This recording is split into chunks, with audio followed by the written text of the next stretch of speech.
नाथ से निराला कोई और नहीं। उनका डमरू डम डम बोले, अगमन गम के भेद खोले। उनका डमरू डम डम बोले, अगमन गम के भेद खोले। ऐसा भक्तों को रखवाला कोई और नहीं। भोलेनाथ से निराला गौरी नाथ से निराला कोई और नहीं। ओ भोलेनाथ से निराला गौरी नाथ से निराला कोई और नहीं। जब जब करवट बदले पाप तुम किसे बदले किसे। जब जब करवट बदले पाप तुम किसे बदले किसे। देखो जोग जगाने वाला कोई और नहीं। भोलेनाथ से निराला गौरी नाथ से निराला कोई और नहीं। ओ भोलेनाथ से निराला गौरी नाथ से निराला।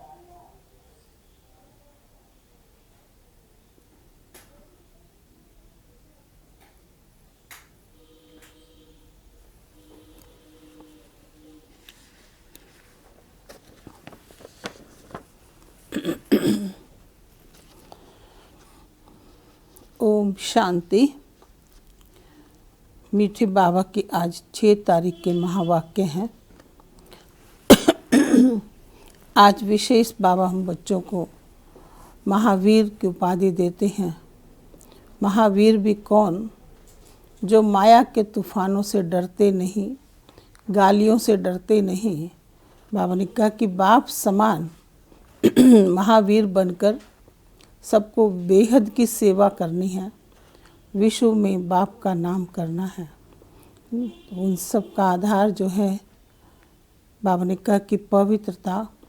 तो पवित्रता अपनाने में कहीं भी किसी भी बात में डरना नहीं है।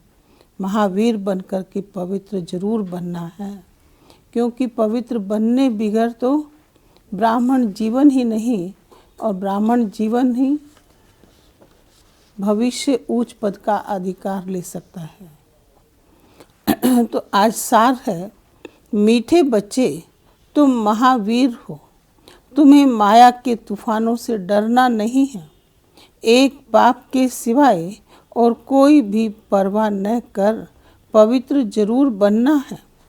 प्रश्न है कि बच्चों में कौन सी हिम्मत बनी रहे तो बहुत ऊंच पद पा सकते हैं। उत्तर है कि श्रीमत पर चलकर पवित्र बनने की भल कितने भी हंगामे हों, सितम सहन करने पड़े, लेकिन बाप ने जो पवित्र बनने की श्रेष्ठ मत दी है, उस पर निरंतर चलते रहें तो बहुत ऊंच पद पा सकते हो। किसी भी बात में डरना नहीं है। कुछ भी होता है, नथिंग न्यू। गीत है कि भोलेनाथ से निराला कोई और नहीं। ओम शांति। यह है भक्ति मार्ग वालों का गीत।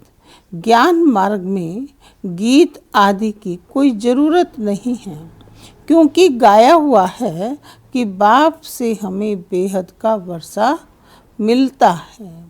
जो भक्ति मार्ग की रस्म रिवाज है, वह इसमें नहीं आ सकती। बच्चे कविता आदि बनाते हैं, व औरों को सुनाने के लिए। उसका भी अर्थ जब तक तुम न समझाओ, तब तक कोई समझ न सके। अब तुम बच्चों को बाप मिला है, तो खुशी का पारा चढ़ना चाहिए। बाप ने 84 जन्मों के चक्र का नॉलेज भी सुनाया है। खुशी होनी चाहिए। हम अभी सदर्शन चक्रधारी बने हैं। बाप से विष्णुपुरी का वर्षा ले रहे हैं। निश्चय बुद्धि ही विजयंती।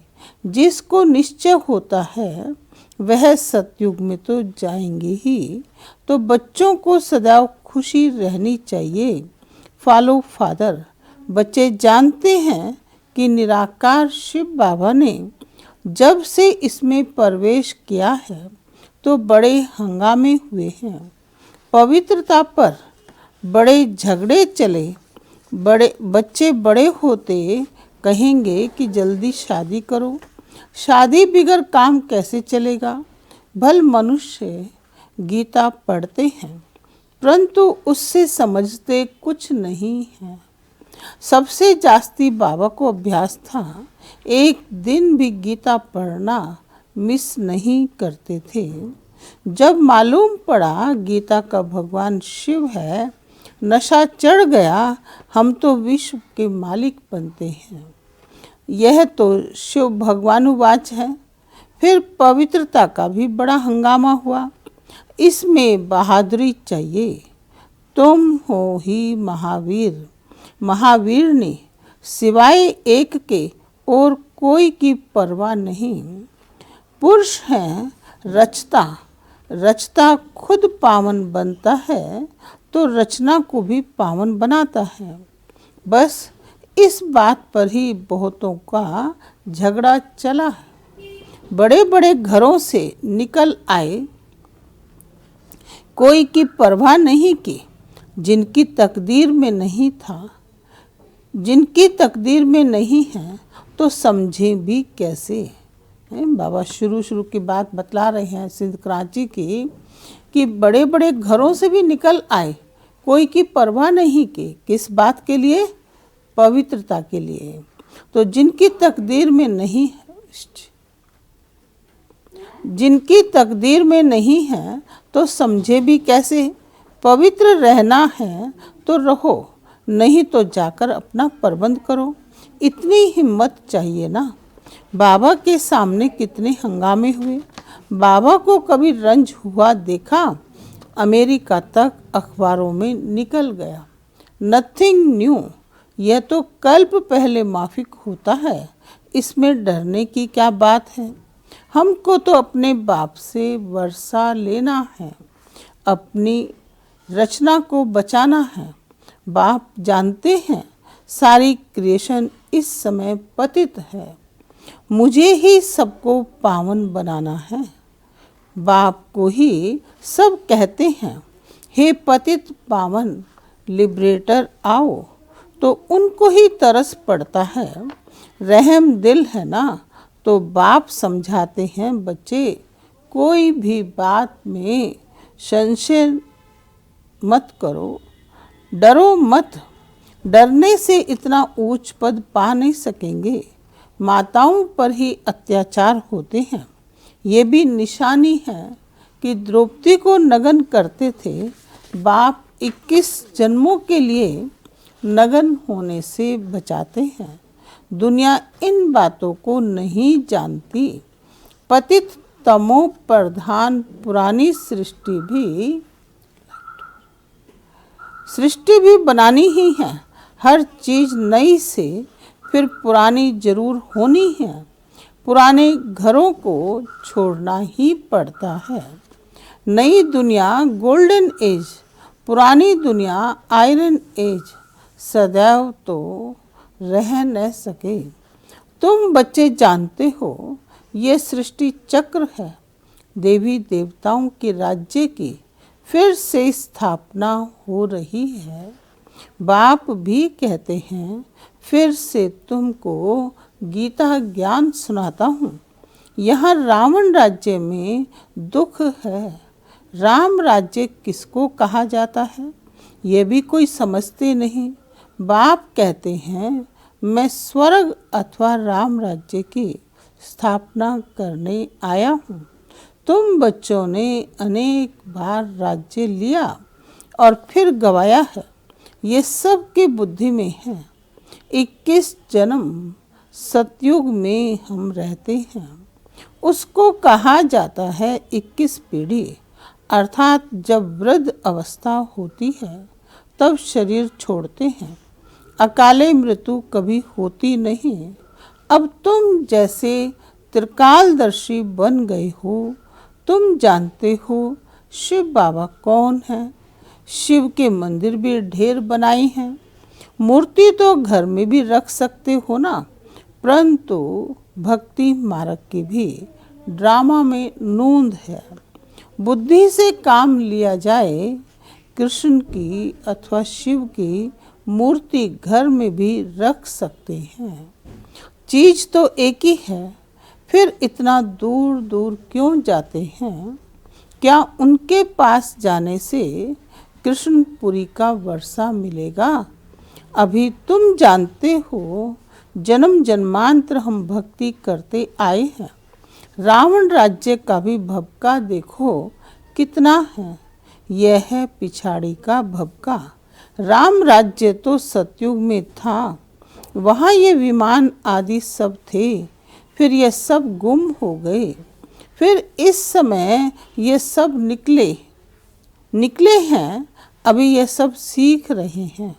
जो सीखने वाले हैं वह संस्कार ले जाएंगे, वहाँ आकर फिर विमान बनाएंगे। ये भविष्य में तुमको सुख देने वाली चीज़ें हैं। ये साइंस फिर तुमको काम आएगी। ये साइंस दुख के लिए है, फिर वहाँ सुख के लिए होगी। अभी स्थापना हो रही है। बाप नई दुनिया के लिए राजधानी स्थापन करते हैं, तो तुम बच्चों को महावीर बनना है। दुनिया में ये थोड़ा ही कोई जानते कि भगवान आया हुआ है। बाप कहते हैं गृहस्थ व्यवहार में रहते कमल फूल समान पवित्र रहो, इसमें डरने की बात नहीं। करके गाली देंगे, गाली तो इनको भी बहुत मिली। कृष्ण ने गाली खाई, ऐसा दिखाते हैं। अब कृष्ण तो गाली खा नहीं सके, गाली तो कलयुग में खाते हैं। तुम्हारा रूप जो अभी है, फिर कल्प के बाद इस समय होगा, बीच में कभी हो न सके। जन्म बाय जन्म फीचर्स बदलते जाते हैं। तो यह ड्रामा बना हुआ है 84 जन्मों में। जो फीचर्स वाले जन्म लिए वही लेंगे। अब तुम जानते हो, यही फीचर्स बदल दूसरे जन्म में ये लक्ष्मी नारायण के फीचर्स हो जाएंगे। तुम्हारी बुद्धि का अब ताला खुला हुआ है। यह है नई बात। बाबा भी नया, बातें भी नई। ये बातें किसकी समझ में जल्दी नहीं आती। जब तकदीर में हो तब कुछ समझे। बाकी महावीर उनको कहा जाता है जो कितने भी तूफान आए हिले नहीं। अब वह अवस्था हो न सके, होनी है जरूर। महावीर कोई तूफानों से डरेंगे नहीं, वह अवस्था पिछाड़ी में होनी है। इसलिए गाया हुआ है, अतीन्द्रिय सुख गोपियों से पूछो, बाप आए हैं तुम बच्चों को स्वर्ग का लायक बनाने। कल्प पहले मिसल नरक का विनाश तो होना ही है। सतयुग में तो एक ही धर्म होगा। चाहते भी हैं कि वननेस, एक धर्म होना चाहिए। यह भी किसको पता नहीं कि राम राज्य रावण राज्य अलग अलग है। अब बाप में पूरा निश्चय है तो श्रीमत पर चलना पड़े। हरेक की नबज देखी जाती है, उस अनुसार फिर राय भी दी जाती है। बाबा ने भी बच्चे को कहा, अगर शादी करनी हो तो जाकर करो, बहुत मित्र संबंधी आदि बैठे हैं ना। ब्रह्मा बाबा ने भी अपने लौकिक बच्चे को ये कह दिया था भी तुम अगर ज्ञान में नहीं चलते हो तो मित्र संबंधियों के पास जाकर के शादी करो। तो अगर शादी करनी हो तो जाकर करो, बहुत मित्र संबंधी आदि बैठे हैं, उनको शादी करा देंगे। फिर कोई ना कोई निकल पड़ा तो हर एक की नबज देखी जाती है। पूछते हैं कि बाबा ये हालात है, हम पवित्र रहना चाहते हैं, हमारे संबंधी हमको घर से निकालते हैं, अब क्या करना है। अरे यह भी पूछते हो पवित्र रहना है? अगर नहीं रह सकते हो तो जाकर शादी करो। अच्छा समझो किसकी सगाई हुई है, राजी करना है, हर्जा नहीं। हथियाला जब बांधते हैं तो उस समय कहते हैं कि ये पति तुम्हारा गुरु है।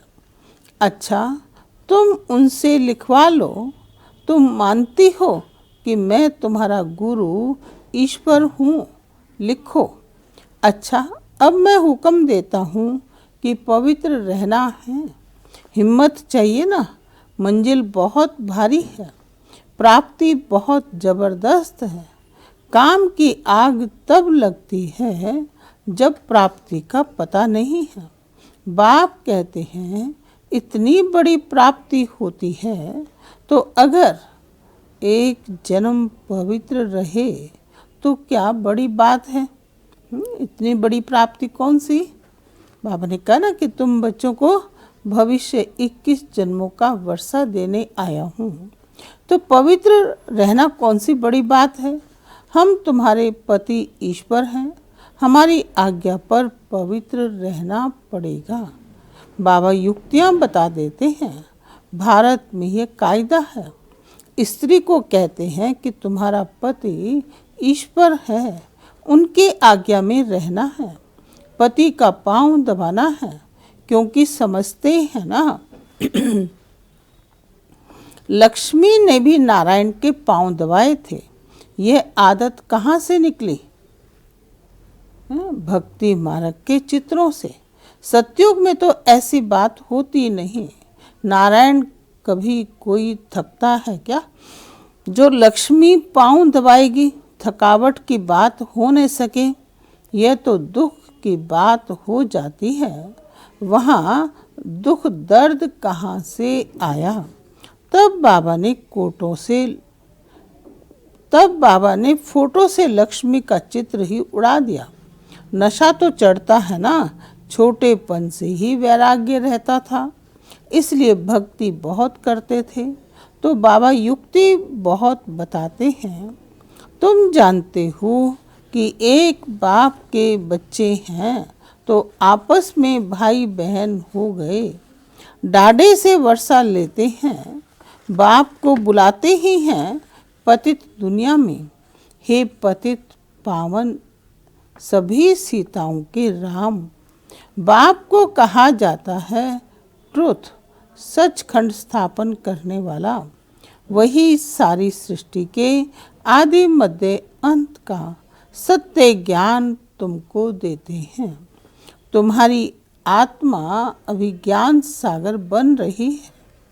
मीठे बच्चों को हिम्मत रखनी चाहिए। हमको बाबा की श्रीमत पर चलना है। बेहद का बाप बेहद की रचना को स्वर्ग का मालिक बनाते हैं, तो पुरुषार्थ कर पूरा वर्षा लेना है।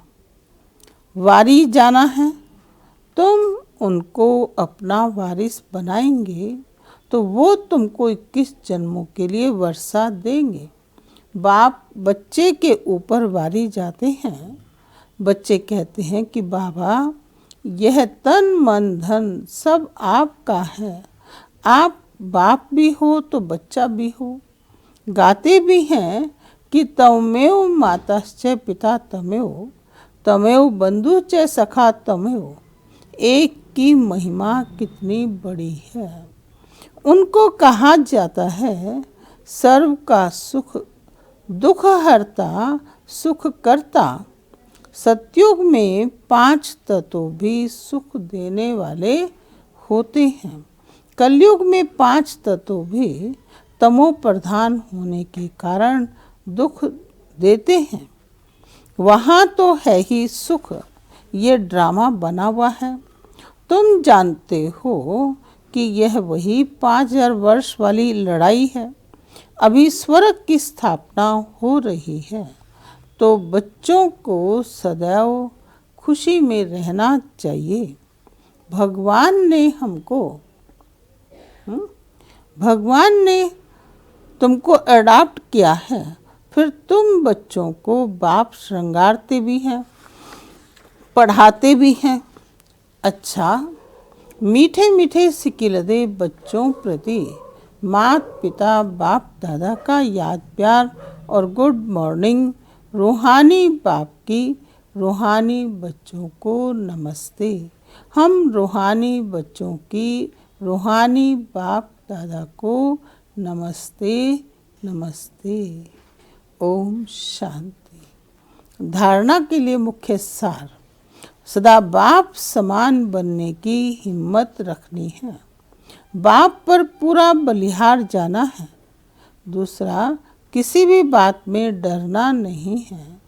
पवित्र जरूर बनना है।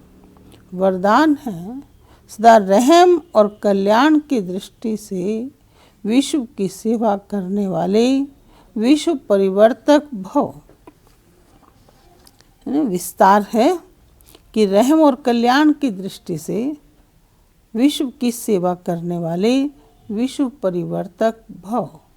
विस्तार में विश्व परिवर्तक व विश्व सेवाधारी आत्माओं का मुख्य लक्षण है अपने रहम और कल्याण की दृष्टि द्वारा विश्व को संपन्न व सुखी बनाना।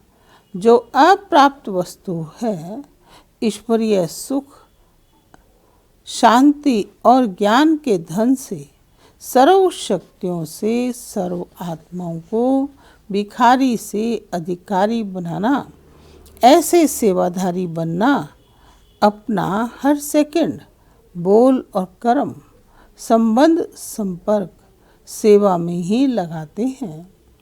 उनके देखने, चलने, खाने सब में सेवा समाई हुई है।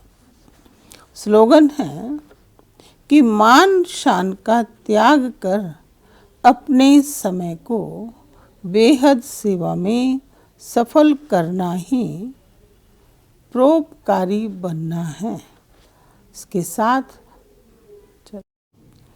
मातेश्वरी जी के अनमोल महावाक्य: परमार्थ से व्यवहार स्वतः सिद्ध होता है। भगवानुवाच है कि तुम मेरे द्वारा परम अर्थ को जानने से मेरे परम पद को प्राप्त करेंगे। अर्थात परमार्थ को जानने से व्यवहार सिद्ध हो जाता है। देखो, देवताओं के आगे प्रकृति तो चरणों की दासी होकर रहती है। ये 5 तत्व सुख स्वरूप बन मन इच्छित सेवा करते हैं। इस समय देखो, मन इच्छित सुख न मिलने के कारण मनुष्यों को दुख, अशांति प्राप्त होती रहती है। सतयुग में तो ये प्रकृति बाअदब रहती है। देखो, देवताओं के जड़ चित्रों पर इतने हीरे जवाहरात लगाते हैं, तो जब चैतन्य में प्रत्यक्ष होंगे तो उस समय कितने वैभव होंगे। इस समय मनुष्य भूख मरते हैं और जड़ चित्रों पर करोड़ों रुपए खर्च कर रहे हैं। तो यह क्या फर्क है? जरूर उन्होंने ऐसे श्रेष्ठ कर्म किए हैं, तभी तो उन्हों के यादगार बने हुए हैं। उनका पूजन भी कितना होता है। वह निर्विकारी प्रवृत्ति में रहते भी कमल फूल समान अवस्था में थे, परंतु अब वो निर्विकारी प्रवृत्ति के बदले विकारी प्रवृत्ति में चले गए हैं, जिस कारण सभी परमार्थ को भूल व्यवहार की तरफ लग गए हैं। इसलिए रिजल्ट उल्टी जा रही है। अब अपने को स्वयं परमात्मा आए विकारी प्रवृत्ति से निकाल निर्विकारी प्रवृत्ति सिखाते हैं, जिससे अपनी जीवन सदाकाल के लिए सुखी बनती है। इसलिए पहले चाहिए परमार्थ, बाद में व्यवहार। परमार्थ में रहने से व्यवहार ऑटोमेटिकली सिद्ध हो जाता है। अच्छा, ओम शांति, ओम शांति। ये थे मातेश्वरी जी के अनमोल महावाक्य कि परमार्थ से व्यवहार स्वतः सिद्ध होता है ना। जब हम परम अर्थ को जान जाते हैं तो फिर मन, बुद्धि, संकल्प, कर्म सब परमार्थ के लिए होता है। ओम शांति।